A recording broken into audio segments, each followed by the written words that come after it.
Sir నమస్కారం sir. నమస్తే అండి.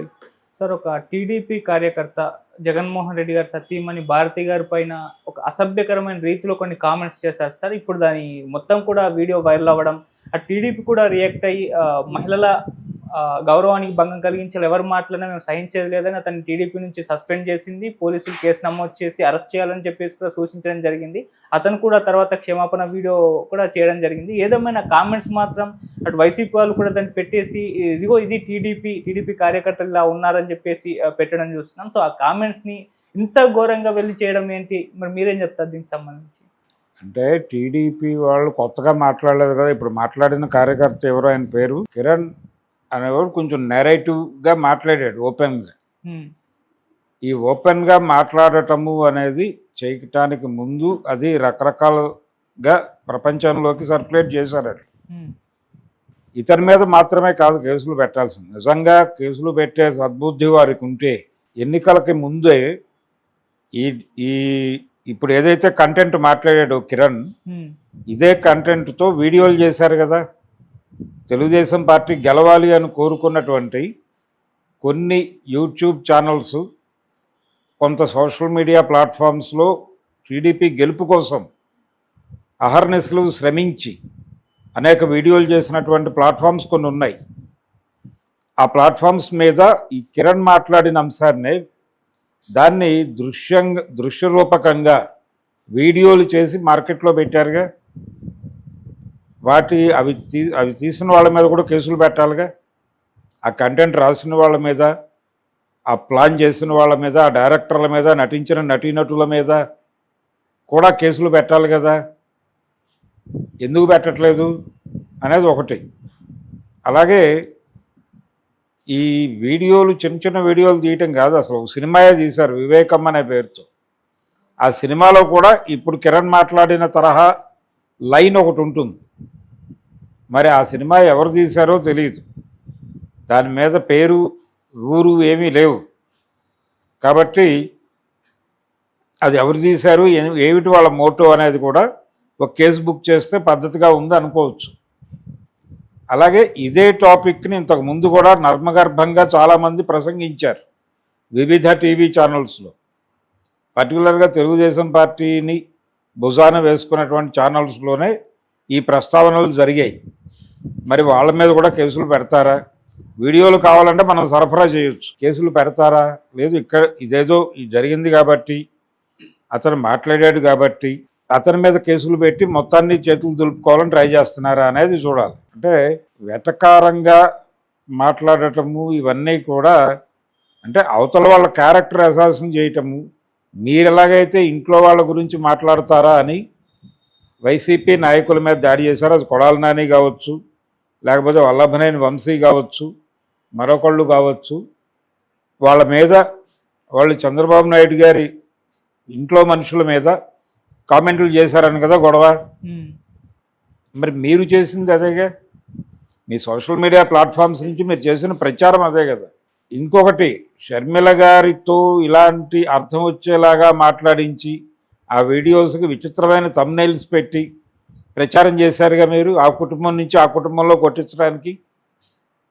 మరి ఆ థంబ్నెయిల్స్ పెట్టిన వాళ్ళ మీద కూడా కేసులు పెట్టాలిగా. అందుకని ఇది కొత్త విషయం కాదు. ప్రపంచంలో ఆల్రెడీ నానబెట్టారు వాళ్ళే.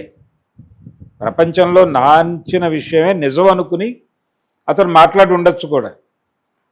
అంటే బ్రెయిన్ ఎలా తయారవుతుందంటే ఒక విషయం రిపీటెడ్గా విన్నప్పుడు, అంటే తనకు వ్యతిరేకమైన వాళ్ళు, అంటే తను ఏ రాజకీయ పార్టీతో అయితే ఉన్నాడో ఆ రాజకీయ పార్టీ పట్ల వ్యతిరేకత ఉన్నటువంటి పార్టీ ఒకటి ఉంది బలంగా.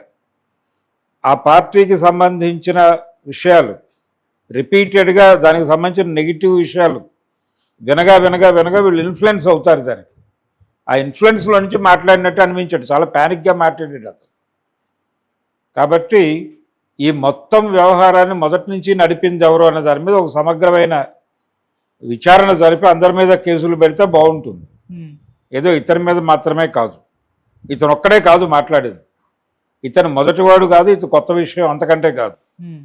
ఇది చాలా పాత విషయం. ఎన్నికల కంటే ముందే ఇది సర్క్యులేట్ కావడం కోసం వాళ్ళు సోషల్ మీడియా ఛానల్స్ తాలూకా, లేకపోతే సోషల్ మీడియా ప్లాట్ఫామ్స్ని జనంలోకి పంపు చేయడానికి ఉండేటువంటి ఏజెన్సీల సేవలు కూడా వినియోగించుకున్నారు.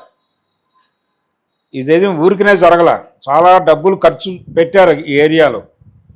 ఈ ఖర్చు తాలూకా ప్రభావంతో అతను మాట్లాడాడు. ఆ ఖర్చు పెట్టింది ఎవరు, కాంట్రాక్ట్ ఇచ్చింది ఎవరు అంటే ఇప్పుడు ఎవరి మీదైనా బ్రాండ్ వేయటానికి, ఎవరినైనా బ్రాండ్ చేయటమే. బ్రాండింగ్ పాలిటిక్స్ నడుస్తున్నాయి ఇప్పుడు. ప్రతి మనిషిని బ్రాండ్ చేసి ఒక ముద్ర వేసి పక్కన పడేస్తారు. ఆ ముద్ర వేయటానికి డబ్బులు ఖర్చు పెడతారు. ముద్ర వేసే గ్యాంగులు ఉన్నాయి, ఆ గ్యాంగుల్ని హైర్ చేసుకుని చేస్తారు.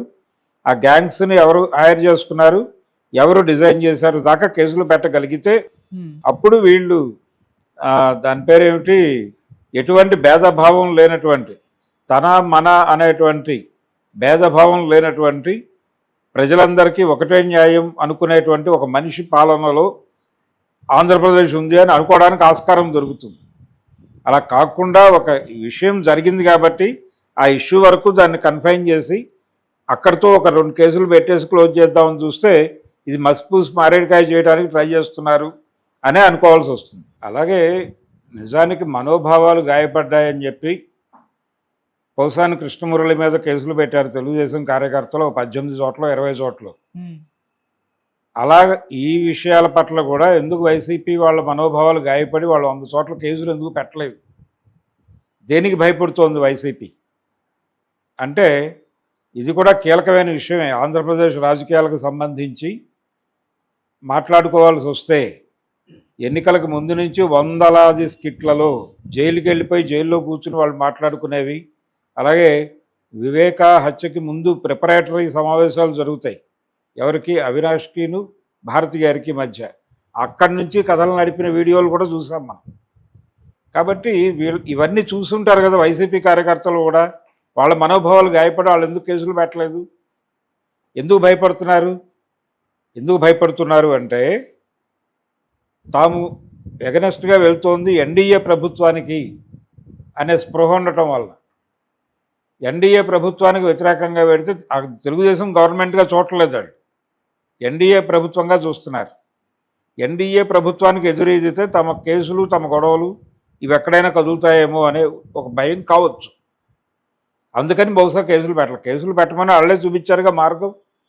పోసాని మీద 18 చోట్ల, వర్మగారికి సంబంధించి కూడా 7-8 చోట్ల పెట్టారు కదా. మరి ఎవరి మీద పెట్టినా మనోభావాలు 100 చోట్ల గాయపడ్డాయని పెడుతున్నారు. వీళ్ళు ఎందుకు 100 చోట్ల కేసులు పెట్టలేదు? వీళ్ళకి క్యాడర్ ఉన్నారుగా ప్రతి ఊళ్ళోనూ. ఇది ఒక ప్రోగ్రామ్గా బలానా కిరణ్ అనే వ్యక్తి మీద మీ ప్రాంతాల్లో ఈ వీడియోలు చూసి మీరు బాధపడితే, జెన్యూన్గా బాధపడితే వెళ్ళి కేసు పెట్టండి. పెట్టరా కార్యకర్తలు? ఎందుకు ఆ పిలిపివ్వట్లేదు మీరు? అంటే ఒక సీరియస్ కాన్ఫ్లిక్ట్లోకి ఎందుకు వెళ్ళాలని అనుకోవడం లేదు అంటే అది ఎన్డీఏ ప్రభుత్వం కాబట్టి. అందుకని